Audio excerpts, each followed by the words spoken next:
Praise the lord. ఈరోజు దేవుని వాగ్దానం. నీతి నిమిత్తము హింసింపబడువారు ధన్యులు, పరలోక రాజ్యము వారిది. మత్తయి సువార్త 5వ అధ్యాయం 10వ వచనం. భక్తిహీనులు నీతిమంతుల మీద దురాలోచన చేయుదురు, వారిని చూచి ఈర్ష్యపడుదురు. నీతిమంతులకు యెహోవాయే సంరక్షకుడు. మనుష్య కుమారుని నిమిత్తం మనుషులు మిమ్మును ద్వేషించి వెలివేసి నిందించి మీ పేరు చెడ్డదని కొట్టివేయునప్పుడు మీరు ధన్యులు. ఆ దినమందు మీరు సంతోషించి గంతులు వేయుడి, ఎందుకనగా పరలోకమందు మీ ఫలము గొప్పదగును.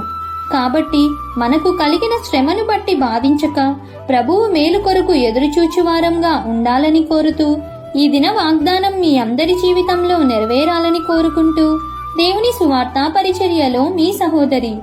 Amen. God bless you. Download ShareChat.